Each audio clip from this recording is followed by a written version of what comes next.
Hi, I'm Stefan. I'm that guy behind that Ravenscall account on Instagram. I also make some dark music that you can listen to on Spotify, Apple Music, and all the other platforms. You can also find me on YouTube.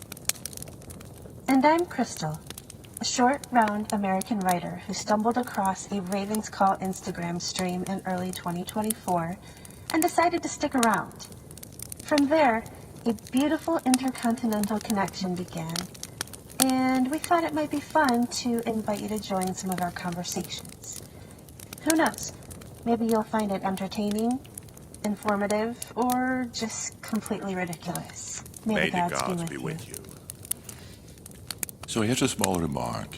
The talk itself was recorded online, so the quality is not optimal. Sorry for that. Sometimes a word is missing, but I guess you're all smart to figure it out. Thank you. It was about 7 months ago. I stumbled across Raven's Call on Instagram. And it was that same day that I decided to join one of your live streams. And I don't think I've missed one since. How long have you been out there doing that, by the way? And how did you get started doing Instagram reels and live streams and all of the glorious things that you do? Okay, first and for all, thank you for joining. And but I started like 1 year and a half before that, because I started an Instagram account and I started to post photos and or videos of fires that I was doing and statues that I was making. And one day I just pressed the stream button or the live button just to see who would show up. That's basically it. And I got a little bit excited about it because some people joined and they started to talk about very interesting topics and they started to ask questions. So I think we had some good conversations since then. So that's why I'm still doing it, because we're all here to learn from each other, I guess. So yeah. Okay. Why Raven's Call? How did that come about? Well, actually, it's difficult to remember. I was thinking like, I had a personal Instagram account and I was thinking like, yeah, well, I want to do something that is completely different from my boring, normal, between air quotes, life. And I started to think about some names that I could use. And I always have been fascinated by ravens, because they are the ravens of Odin. You have the messengers, the raven messengers and so on. And I think they're actually cool birds.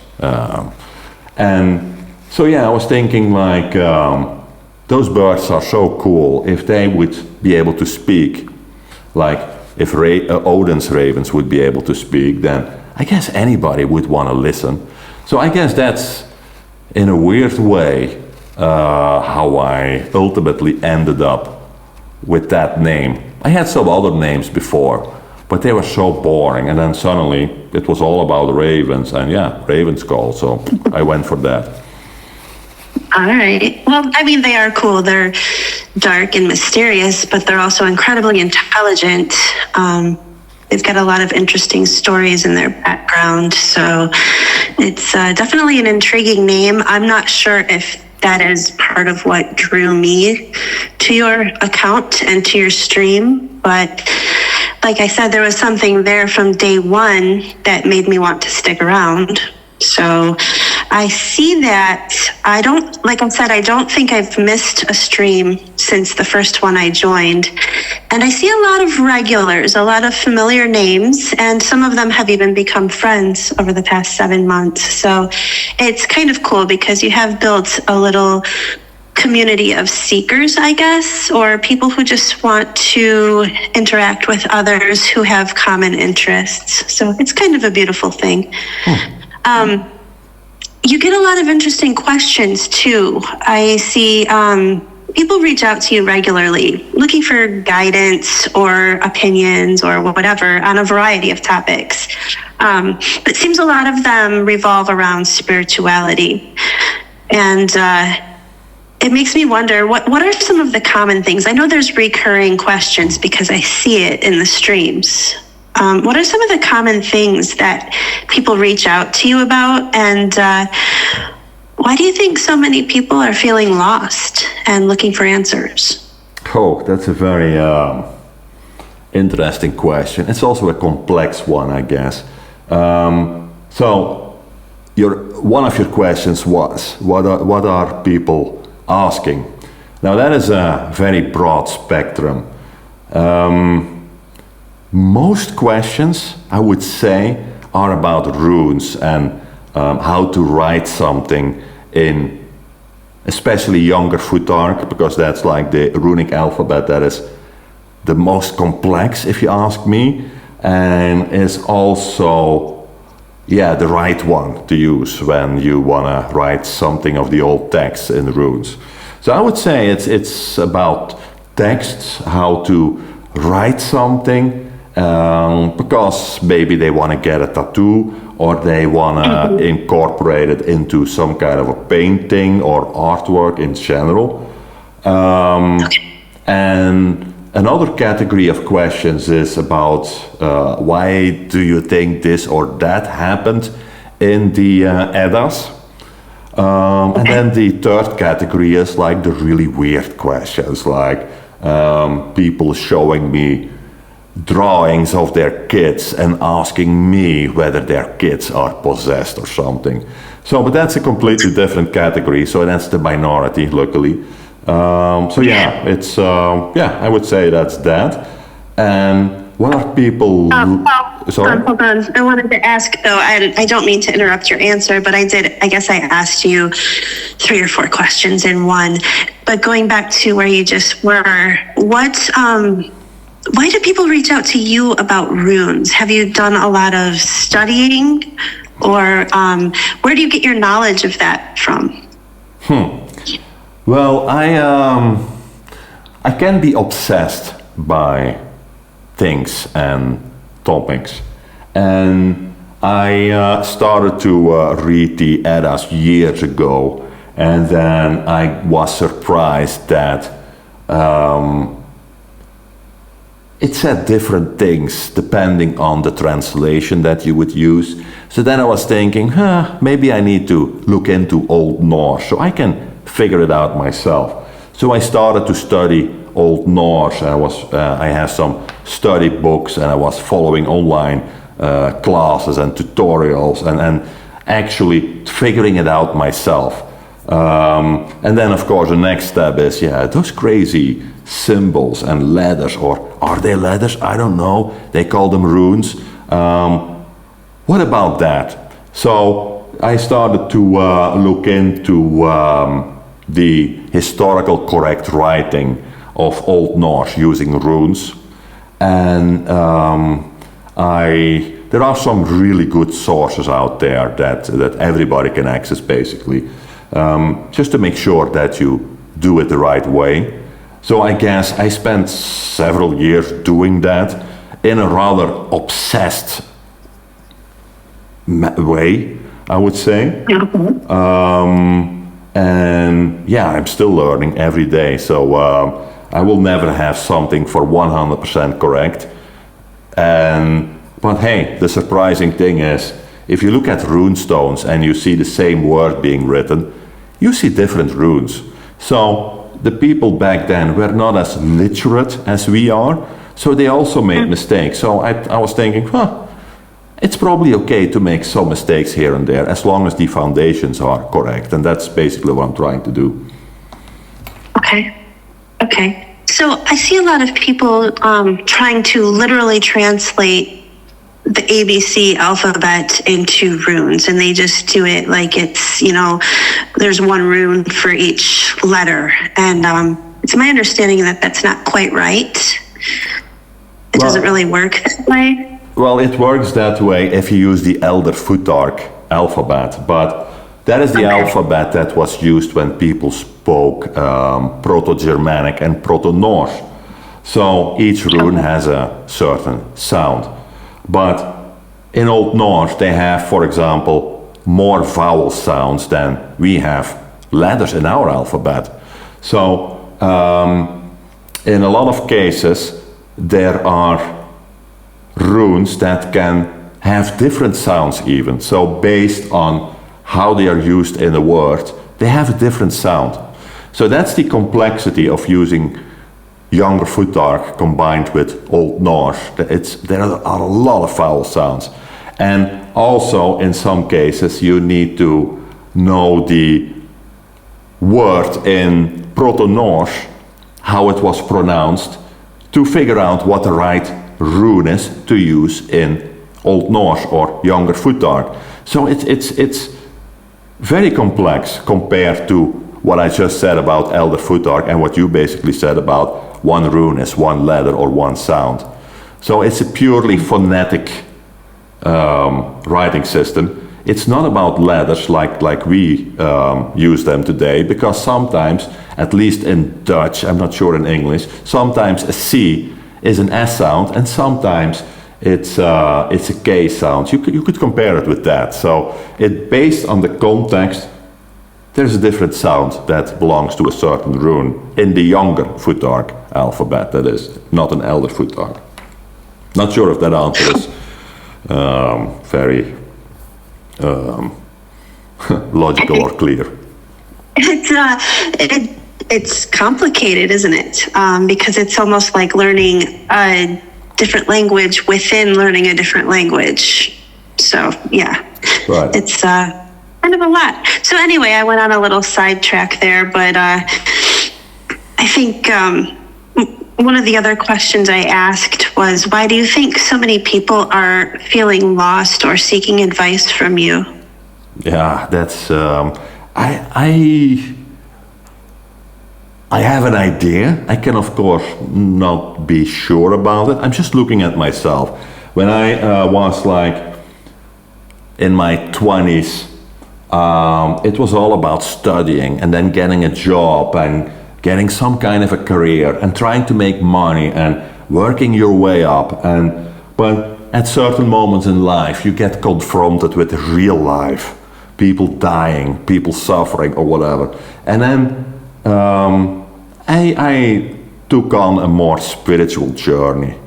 And I think that a lot of people are in that situation today, that they feel lost, that they feel disconnected in our overly connected world. Everybody's connected to social media, is looking at how many likes they get and so on, but at the same time they feel some kind of an emptiness. And I think that emptiness can only be filled with getting connected to what really matters, and that is nature, that is the forces of nature. You might call it the gods or the ancestors or whatever, but people are missing something, I guess, and they're feeling an emptiness, and they are looking around to see how they can fill that emptiness. And I think maybe that's one of the reasons why people look out, because they don't know yet what they are looking for. And yeah, maybe they'll find it online, I guess, with some weird guy. Right. Yeah. Okay. So you went on your own journey of seeking that took you through a decent number of religions and spiritual paths. What brought you to settle on Norse paganism? That's another interesting question. I was like, I guess I did a little bit of time traveling. So, and also world traveling, I guess, because I started with, I feel stressed. I think I need to pick up meditation. So I started to meditate, and I did it for the wrong reasons, because actually meditation is not really about getting rid of stress. It's the result, but it's not the purpose. But anyway, so I got into Zen Buddhism, and I got a lot of help from Zen masters from all over the world, Japan, France, you name it. But then you reach a point where you say, yeah, well, maybe this is too much about this or that, whether it's Japanese or maybe too much bowing in my case. I don't know. And then you take the meditation to another domain. I mean, at least I did, and I started to explore like I would say that Judaic mysticism and the religion of the Knights Templars and Kabbalah, and I was trying to match what I experienced during meditation with how the universe works, because during meditation you experience a lot of things, and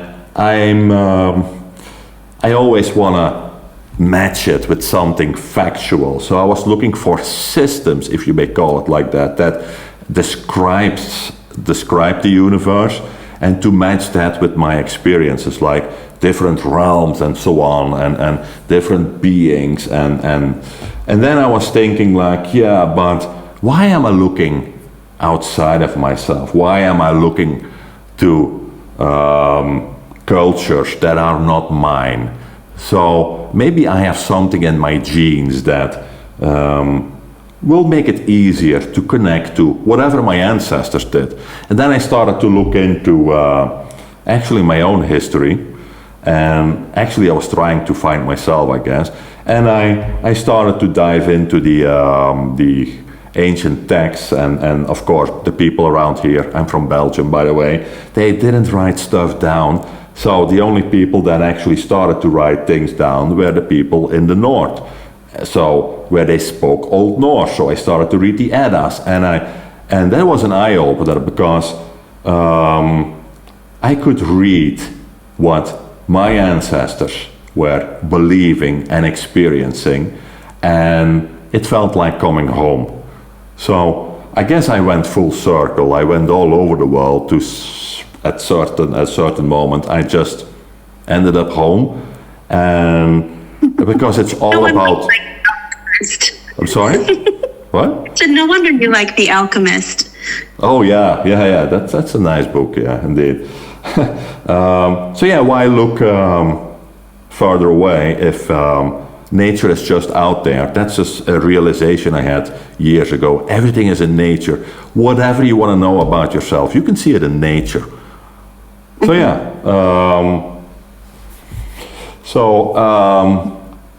Yeah, I would say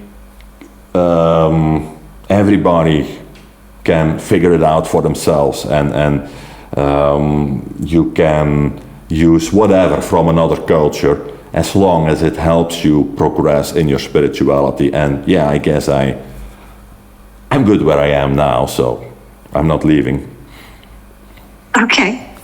All right. So I'm just learning about these things mostly from you. And I know a lot of people come and they want to know all about Odin, and they're also just getting started.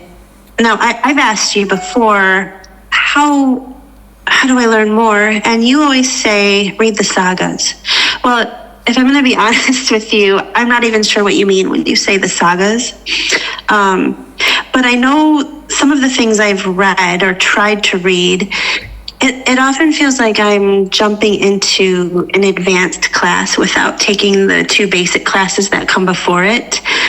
Is there some sort of I don't know, like a Norse paganism for dummies place to start? Is there a place where you would direct people that is a simplified place to start? I mean, if I jump right into picking up the Poetic Edda, it's nice to read, but I feel like I'm not catching on to so much of it. Okay, so I guess with beginner's class, you mean something else than the woods and nature, right? Because that's what I would say. I would say... Well, maybe that's where it starts, but in terms of wanting to go a little farther than that and learning about all of the gods and the stories and all of that. I think the stories are cool and beautiful, but it's not about the story. So, but I think most people start with the stories, because I always say that there are different levels in those stories, Eddas and sagas, especially the Eddas. So when you first read them, they really sound like weird stories, right? So it's about mysterious beings and creation of the worlds and people slaying giants and so on. But I think when you start to read them a little bit more, then you will start to see patterns. You will see names reappear. You will see numbers reappear, and you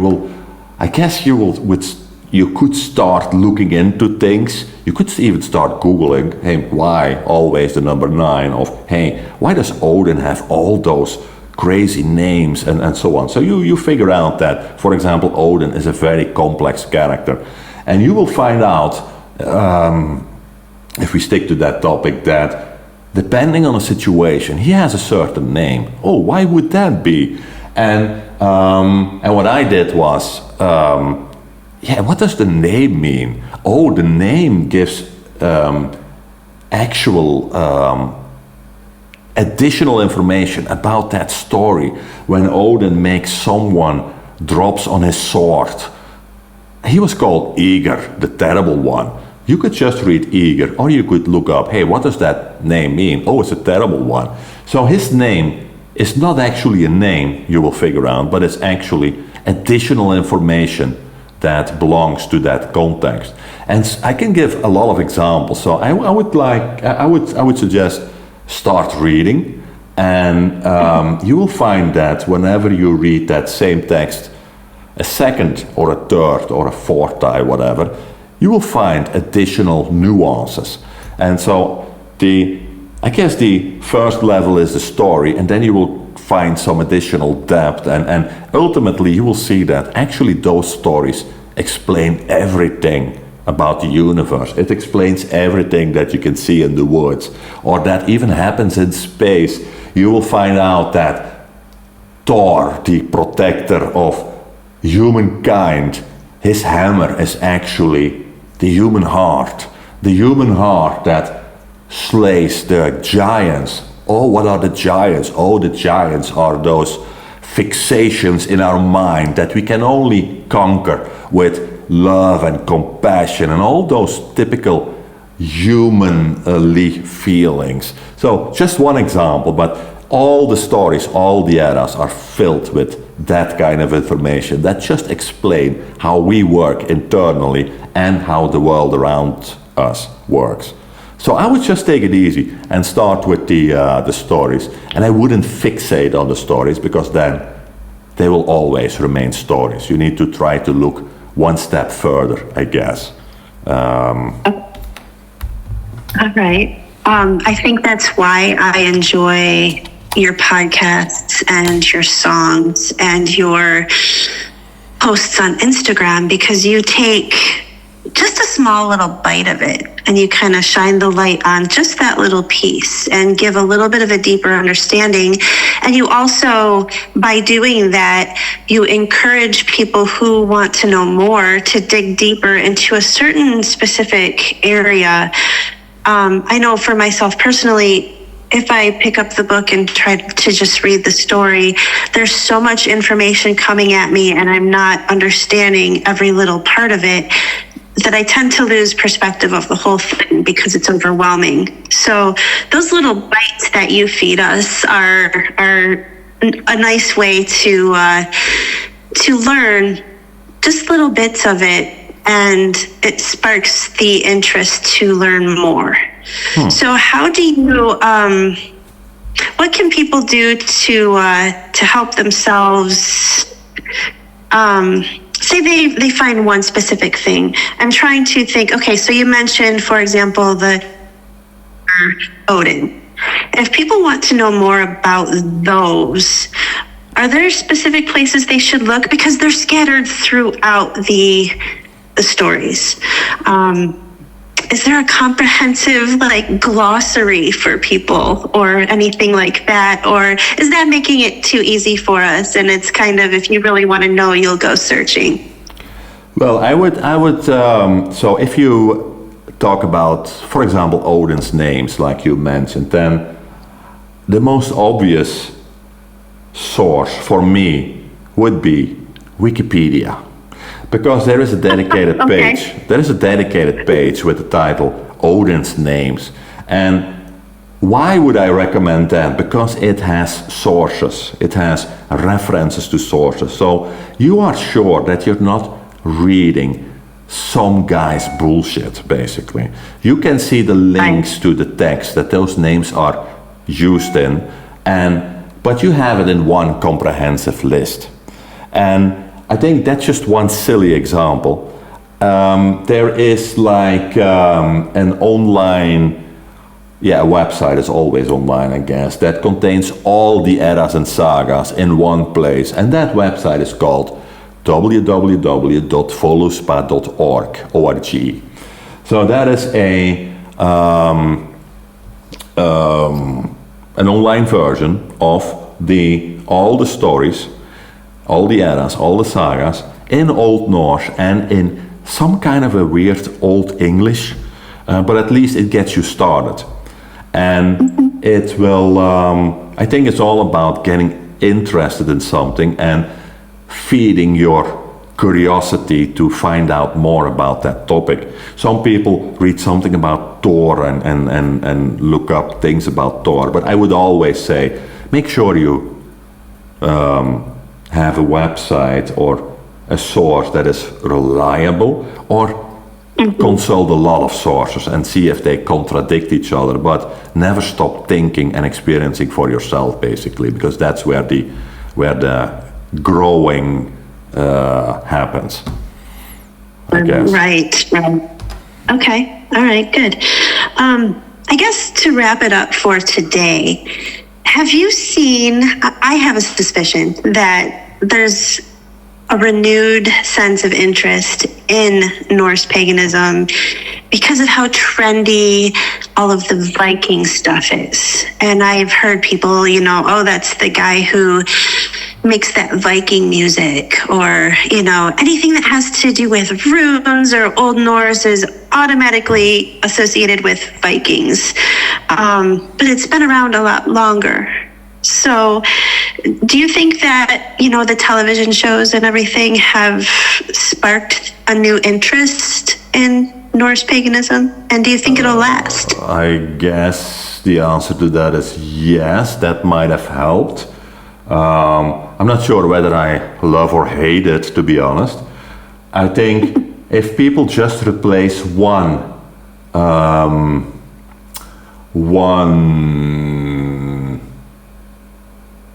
freak show by another one, then they are not evolving.